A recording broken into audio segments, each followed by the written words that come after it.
దేవుని స్తోత్రం. దేవుని నచ్చుతున్న వాక్యాన్ని చేసుకుంటాం. కీర్తన గ్రంథం 119వ కీర్తన 2వ అధ్యాయం 2వ వచనాన్ని మనం ధ్యానం చేసుకుందాం. దేవునికి స్తోత్రం.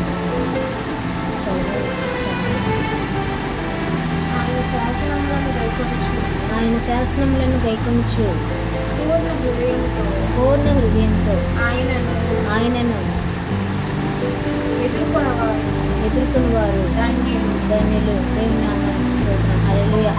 ఇక్కడ ఆయన ఆజ్ఞలను గైకొనుచు అంటే దేవుని వాక్యాన్ని మనం ప్రేమించాలి. దేవుని నామానికి స్తోత్రం. దేవుని ప్రేమ మరి వాక్య రూపంలో మనకి కనపడుతుంది కనుక ఆయన ఆజ్ఞలంటే ఆయన శాసనాలంటే మనకి మిక్కిలి మరి భయభక్తులు కలిగి పాటించేవారుగా ఉండాలి. అందుకని యోహాను సువార్త 2వ అధ్యాయం 5వ వచనంలో ఇలా రాయబడింది. చదవండి. దేవుని నామానికి స్తోత్రం.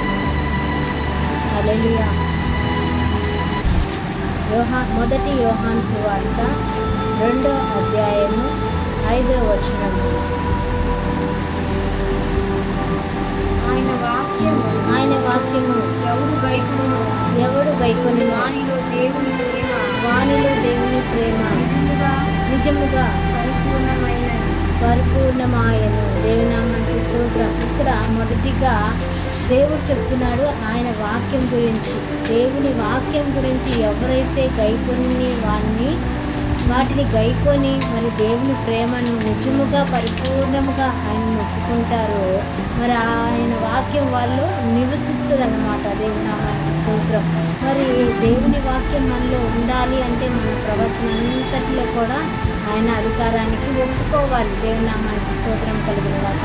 ఆయన అధికారానికి ఒప్పుకుంటే మన ప్రవర్తన సరిచేయబడుతుంది. మన తలంపులు మార్చబడతాయి, మన ఉద్దేశాలు సఫలపరచబడతాయి. దేవుని నామానికి స్తోత్రం. అందుకే దేవుని వాక్యం ఈ రీతిగా చెప్తుంది. ఆయన వాక్యం ఎవడు గైకొనినో వానిలో దేవుని ప్రేమ నిజముగా పరిపూర్ణమాయనని తెలియజేస్తోంది. దేవుని నామానికి స్తోత్రం. మరి అదే రీతిగా 1వ యోహాను సువార్త మరి 5వ అధ్యాయం 2వ వచనాన్ని చదువుతుంది. దేవుని నామానికి స్తోత్రం. మనము దేవుణ్ణి ప్రేమించు ఆయన ఆజ్ఞలను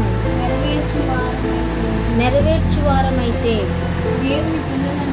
దేవుని పిల్లలు ప్రేమించుచున్నామని దాని వల్లనే ఎరుగుదుము. దేవుని నామానికి స్తోత్రం. ఇక్కడ ఆయన ఆజ్ఞలను కూడా మనకి జతపరుస్తున్నాడు. దేవుని స్తోత్రం. వాక్యమే ఆజ్ఞలే శాసనములుగా మార్చబడ్డాయి. దేవుని నామానికి స్తోత్రం.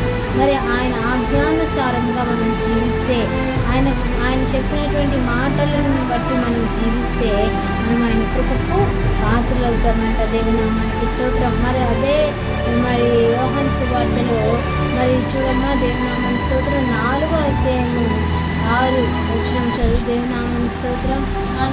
మనము దేవుని సంబంధులము దేవుని ఎరిగిన వారు మన మాట వినను. దేవుని సంబంధి కానివాడు మన మాట వినడు.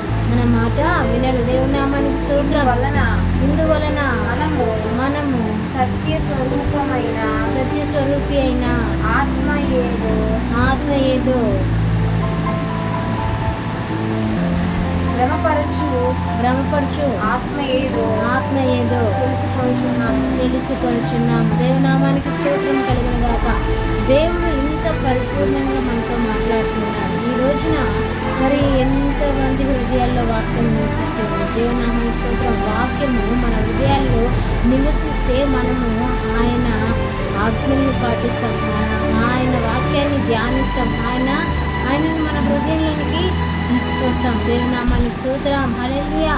మరి మనం దేవుని సంబంధులమా మరి పరలోక సంబంధులమా మరి కాదా అనేది మనం పరీక్షించుకోవాలి. దేవుని స్తోత్రం. దేవుని పిల్లల వల్లే మనం ఆయన పోలికలోనికి మార్చబడ్డామా, మరి ఎలా ప్రవర్తిస్తున్నాం, మరి మనం వారి ఎదుట లోకం ఎదుట మరి ఎవరు ఏ రీతిగా జీవిస్తున్నాం అనేది మనము పరిశోధించుకునేవారుగా ఉందాం. దేవుని నామానికి స్తోత్రం కలుగునుగాక. అందుకని యోహాను సువార్త 15వ అధ్యాయము 5వ వచనంలో ఇలా రాయబడి ఉన్నది. చదవండి. దేవుని నామానికి స్తోత్రం. దేవుని నామానికి హల్లెలూయా, హల్లెలూయా, స్తోత్రం. ద్రాక్షవల్లిని నేను, తీగలు మీరు. దేవుని నామం స్తోత్రం. చాలు. ద్రాక్షవల్లి ఎవరు? యేసు ప్రభువు. తీగలు ఎవరు? మనం. దేవుని నామానికి స్తోత్రం. మనం ఆయన వాక్యాన్ని అనుసరించి జీవించిన ఎలా మనము ఆయన మాటలకు లోబడిన వారుగా ఉండాలి. అందుకని దేవుని వాక్యం ఎలా చెప్తున్నా, హృదయంలో దేవుని వాక్యం ఉండాలని చెప్తుంది. దేవుని నామానికి స్తోత్రం. దేవుణ్ణి పరిపూర్ణంగా ఒప్పుకున్నాము అంటే మనలో ఆ వాక్యము నివసిస్తున్నట్లే. దేవుని నామానికి స్తోత్రం. అప్పుడు మనం మార్చబడతాం, మాదిరికరంగా జీవిస్తాం. దేవుని నామానికి స్తోత్రం. అందుకనే హృదయంలో వాక్యం ఉండాలి, వీధిలో సాక్ష్యం ఉండాలి, గదిలో ప్రార్థన ఉండాలి. ఈ వాక్యాన్ని బట్టి మనం జీవిస్తే మన దైనందిన జీవితంలో ఎన్నో మార్పులు మనం చూస్తాం. మనల్ని మనం సరి చేసుకుంటాం. మన ప్రవర్తన అంతటి మీద ఆయన అధికారానికి ఒప్పుకుంటాం. దేవుని నామానికి స్తోత్రం. అందుకని దేవుని వాక్యం ఎలా చెప్తుంది, ఆయన వాక్యం ఎవడు గైకొనునో వాని దేవుని ప్రేమలో నిజాయితీగా బ్రతుకుతాడంట, పరిపూర్ణమవుతాడంట. దేవుని నామానికి స్తోత్రం. అటు పరిపూర్ణమైన స్థితి మనకు ఉండాలని దేవుడు కోరుకుంటున్నాడు కనుక ఆయన స్థితిగతుల్లో మనం నడవాలి కనుక మన స్థితి ప్రకారంగా మన ఉన్నతమైన స్థాయిలో ఉండాలి అనే ఆలోచనతో మనం ఉండకూడదు. దేవుడు ఏ విధంగా మనల్ని స్థిరపరచాలని ఈ లోకానికి వచ్చాడో, మన పట్ల ఎటువంటి ప్రణాళికను దేవుడు కలిగి ఉన్నాడో అటు రీతిగా మనం జీవించాలని ఆయన ఆశపడుతున్నాడు కనుక ఆ ఆశను మనం తీర్చాలి. దేవుని స్తోత్రం. దేవుని ఆశను మనం తీర్చే బిడ్డలుగా ఉండాలి. దేవుని మాటలకు లోబడే బిడ్డలుగా మనం ఉండాలి. దేవుని ఆజ్ఞానుసారంగా మనము జీవించాలని ప్రభు పేరిట కోరుతున్నాను. ఈ మాటలు ముగిస్తున్నాను. దేవుని కృపలో మిమ్మల్ని అందరినీ దేవుడు దీవించును గాక.